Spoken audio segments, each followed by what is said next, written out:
ನಮಸ್ಕಾರ. ಸಮತಾ ನ್ಯೂಸ್ಗೆ ಸ್ವಾಗತ. ಜಂಗಮಕೋಟೆಯ ಇತಿಹಾಸ ಪ್ರಸಿದ್ಧ ಶ್ರೀ ಪೂಜಮ್ಮ ದೇವಿಯ 58ನೇ ವರ್ಷದ ಅದ್ದೂರಿ ಕರಗ ಮಹೋತ್ಸವ. ಚಿಕ್ಕಬಳ್ಳಾಪುರ ಜಿಲ್ಲೆ ಶಿಡ್ಲಘಟ್ಟ ತಾಲೂಕು ಜಂಗಮಕೋಟೆಯ ಇತಿಹಾಸ ಪ್ರಸಿದ್ಧ ಶ್ರೀ ಪೂಜಮ್ಮ ದೇವಿಯ 58ನೇ ವರ್ಷದ ಕರಗ ಮಹೋತ್ಸವವು ವಿಜೃಂಭಣೆಯಿಂದ ನಡೆಯಿತು.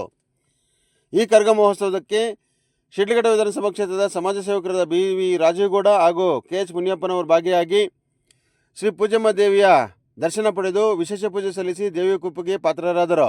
ನಂತರ ಮಾತನಾಡಿದ ಕೆ.ಎಚ್. ಮುನಿಯಪ್ಪ, ಶಿಡ್ಲಘಟ್ಟ ವಿಧಾನಸಭಾ ಕ್ಷೇತ್ರ ನನಗೆ ರಾಜಕೀಯ ಜನ್ಮ ಕೊಟ್ಟ ಕ್ಷೇತ್ರ.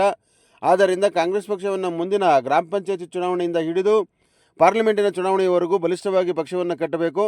ಮುಂದಿನ ಚುನಾವಣೆಯಲ್ಲಿ ರಾಜೇಗೌಡರನ್ನು ಬಲಪಡಿಸಿ ಅವರನ್ನು ಮುಂದಿನ ಕಾಂಗ್ರೆಸ್ ಪಕ್ಷದ ಶಾಸಕರನ್ನಾಗಿ ಮಾಡಬೇಕು ಎಂದರು. ಸಹನಾ ರಾಜೇಗೌಡರು ಮಾತನಾಡಿ, ರಾಜೇಗೌಡರು ಕಳೆದ 5-6 ವರ್ಷಗಳಿಂದ ಶಿಡ್ಲಘಟ್ಟ ವಿಧಾನಸಭಾ ಕ್ಷೇತ್ರದಲ್ಲಿ ಸಮಾಜ ಸೇವೆಯಲ್ಲಿ ಮಾಡುತ್ತಾ ಬಂದಿದ್ದಾರೆ. ಕೋವಿಡ್ ಸಮಯದಲ್ಲಿ ದಿನಸಿ ಕಿಟ್ಗಳನ್ನು ವಿತರಣೆ ಮಾಡಿದ್ದಾರೆ. ಆಂಬ್ಯುಲೆನ್ಸ್ ಸೇವೆಯನ್ನು ಕ್ಷೇತ್ರಕ್ಕೆ ನೀಡಿದ್ದಾರೆ ಹಾಗೂ ಕ್ಷೇತ್ರದ ದೇವಾಲಯಗಳಿಗೆ ಧನಸಹಾಯವನ್ನು ಸಹ ಮಾಡುತ್ತಿದ್ದಾರೆ ಎಂದರು. ಈ ಕರಗ ಮಹೋತ್ಸವದ ಸಮಾರಂಭದಲ್ಲಿ ಶಿಡ್ಲಘಟ್ಟ ವಿಧಾನಸಭಾ ಕ್ಷೇತ್ರದ ಸಮಾಜ ಸೇವಕರಾದ ಬಿ.ವಿ. ರಾಜೇಗೌಡರು, ಕೆ.ಎಚ್. ಮುನಿಯಪ್ಪ, ಸಹನಾ ರಾಜೇಗೌಡರು, ಜಂಗಮಕೋಟೆ ನಾಗರಾಜ್, ಎಣ್ಣೂರು ಮಂಜುನಾಥ್, ಸುಗಟೂರು ದೇವರಾಜ್, ಅನಿಲ್, ಮುತ್ತೂರು ವೆಂಕಟೇಶ್ ಹಾಗೂ ಕಾಂಗ್ರೆಸ್ ಪಕ್ಷದ ಮುಖಂಡರು ಹಾಗೂ ರಾಜೇಗೌಡರ ಅಭಿಮಾನಿ ಬಳಗದವರು ಹಾಜರಿದ್ದರು. ವರದಿ ಅರಕೆರೆ ಮುನ್ರಾಜ್, ಪ್ರಧಾನ ಸಂಪಾದಕರು, ಸಮತಾ ನ್ಯೂಸ್, ಶಿಡ್ಲಘಟ್ಟ. ಈ ದಿನ ನಮ್ಮ ಜಂಗಮಕೋಟೆಯಲ್ಲಿ ವಿಜೃಂಭಣೆಯಿಂದ ಕರಗ ಮಹೋತ್ಸವ ಜರುಗ್ತಾ ಇದೆ. ಕರಗ ಅನ್ನೋದು ಏನಕ್ಕೆ ಮಾಡ್ತಾರೆ ಅಂದ್ರೆ, ಆ ತಾಯಿ ಆದಿಪರಾಶಕ್ತಿ ಹೋಗುವಂತ ಜಾಗದಲ್ಲೆಲ್ಲ ದುಷ್ಟ ಶಕ್ತಿಯ ದಮನವನ್ನ ಮಾಡಿ ಎಲ್ಲ ಸುಖ ಶಾಂತಿ ಸಮೃದ್ಧಿಯಿಂದ ನೆಲೆಸಲಿ ಅಂತ ಆ ತಾಯಿ ಹರಿಸ್ತಾಳೆ.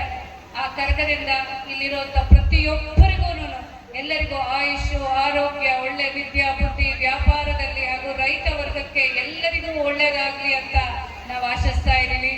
ಇವತ್ತು ನಮ್ಮ ಹಲವಾರು ಕಾಂಗ್ರೆಸ್ ಗಣ್ಯರು ಉಪಸ್ಥಿತರಿದ್ದಾರೆ. ಅವರೆಲ್ಲರ ಹೆಸರನ್ನು ನಾನು ಹೇಳೋದಕ್ಕಾಗಲ್ಲ. ಅವರೆಲ್ಲರಿಗೂ ಆತ್ಮೀಯವಾದಂತ ಸ್ವಾಗತವನ್ನ ಕೋರ್ತಾ ವೇದಿಕೆಯ ಮುಂಭಾಗದಲ್ಲಿರುವಂತ ಎಲ್ಲ ನನ್ನ ಅಕ್ಕ ತಂಗಿಯರಿಗೆ, ಅಣ್ಣ ತಮ್ಮಂದರಿಗೆ, ನನ್ನ ಎಲ್ಲ ಹಿರಿಯರಿಗೂ ನಮಸ್ಕರಿಸ್ತಾ ಇದ್ದೇನೆ.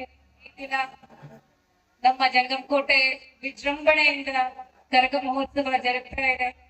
ಕರಗ ಅನ್ನೋದು ಏನಕ್ಕೆ ಮಾಡ್ತಾರೆ ಅಂದ್ರೆ, ಆ ತಾಯಿ ಆದಿಪರಾಶಕ್ತಿ ಹೋಗುವಂತ ಜಾಗದಲ್ಲೆಲ್ಲ ದುಷ್ಟ ಶಕ್ತಿಯ ದಮನವನ್ನ ಮಾಡಿ ಎಲ್ಲ ಸುಖ ಶಾಂತಿ ಸಮೃದ್ಧಿಯಿಂದ ನೆಲೆಸಲಿ ಅಂತ ಆ ತಾಯಿ ಹರಿಸ್ತಾಳೆ. ಆ ಕರಗದಿಂದ ಇಲ್ಲಿರುವಂತ ಪ್ರತಿಯೊಬ್ಬರಿಗೂ ಎಲ್ಲರಿಗೂ ಆಯುಷು, ಆರೋಗ್ಯ, ಒಳ್ಳೆ ವಿದ್ಯಾ ಬುದ್ಧಿ, ವ್ಯಾಪಾರದಲ್ಲಿ ಹಾಗೂ ರೈತ ವರ್ಗಕ್ಕೆ ಎಲ್ಲರಿಗೂ ಒಳ್ಳೇದಾಗ್ಲಿ ಅಂತ ನಾವು ಆಶಿಸ್ತಾ ಇದ್ದೀವಿ. ಇವತ್ತು ನಮ್ಮ ಕಾಂಗ್ರೆಸ್ ಸರ್ಕಾರ ಬಡವರ ಪಕ್ಷ ಅಂತ ಹೇಳ್ಬೋದು. ಇವತ್ತು ಅನ್ನ ಕೊಡ್ತಾ ಇರೋದು ಯಾವುದು ಅಂದ್ರೆ ನಮ್ಮ ಕಾಂಗ್ರೆಸ್ ಸರ್ಕಾರ. ಅದರದ್ದು ವಿಶಿಷ್ಟ ಆಂಬ್ಯುಲೆನ್ಸ್ ಗಳಲ್ಲಿ ಒಂದು ಆಂಬ್ಯುಲೆನ್ಸ್ ದಿನ 2 ಜೀವಗಳನ್ನ ಉಳಿಸ್ತಾ ಇದೆ. ಎಡಗೈಗೆ ಮಾಡಿದ್ನ ಬಲಗೈಗೆ ತೋರಿಸ್ದಿರ, ಇದು ನನ್ನ ಕರ್ಮ ಭೂಮಿ ಅಂತ ನಂಬಿದ್ದಾರೆ. ಇವತ್ತು ಈ ಸಲ ಅವ್ರು ಬಂದಿರೋದು 6ನೇ ಸಲನೋ 7ನೇ ಸಲ ಈ ಕರಗಕ್ಕೆ. ಅವರು ಮುಂದೆ ಶಾಸಕರಾಗಬೇಕು ಅನ್ನೋದು ನಮ್ಮ ಹೆಬ್ಬಯಕೆ. ಇವಾಗ ರಾಜೀವ್ ಗೌಡ್ರಿಗೆ ಒಂದು 3 ಜೈಕಾರ ಕೂಗಣ್ವಾ? ಬಿ.ವಿ. ರಾಜೀವ್ ಗೌಡ್ರಿಗೆ ಕೇಳಿಸ್ತಾ ಇಲ್ಲ. ಬಿ.ವಿ. ರಾಜೀವ್ ಗೌಡ್ರಿಗೆ, ಬಿ.ವಿ. ರಾಜೀವ್ ಗೌಡ್ರಿಗೆ ಧನ್ಯವಾದಗಳು. ನಿಮ್ಮೆಲ್ಲರ ಪ್ರೀತಿ ವಿಶ್ವಾಸ ಇದೇ ತರ ನಮ್ಮೆಲ್ಲರ ಮೇಲೆ ಇರಲಿ. ಮುಂಬರುವಂತ ಎಲ್ಲ ಚುನಾವಣೆಗಳಲ್ಲಿ ಕಾಂಗ್ರೆಸ್ ಜೈಬೇರಿಯನ್ನ ಬಾರಿಸಲಿ. ಸರ್ವೇ ಜನ ಸುಖಿನೋ ಭವಂತು. ಧನ್ಯವಾದಗಳು. ಎಲ್ಲ ಮುಖಂಡರು ಕೂಡ ಇಲ್ಲಿ ತುಂಬಾ ಸಂತೋಷದಿಂದ ಪೂಜೆ ಕರಗವನ್ನು ಆಯೋಜಿಸಿದ್ದೀರಿ. ತುಂಬಾ ಸಂತೋಷ. ಆ ತಾಯಿ ಎಲ್ಲರಿಗೂ ಭಾಗ್ಯವನ್ನು ಕೊಡಲಿ.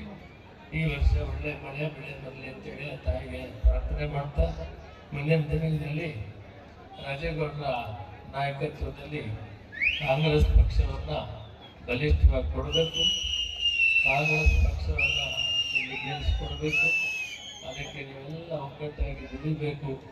ಪಕ್ಷವನ್ನು ಪಂಚಾಯತಿಯಿಂದ ಪಾರ್ಲಿಮೆಂಟ್ವರೆಗೂ ಕೂಡ ಸದೃಢವಾಗಿ ಬೆಳೆಸುವಂಥ ಕೆಲಸವನ್ನು ಮಾಡಬೇಕು.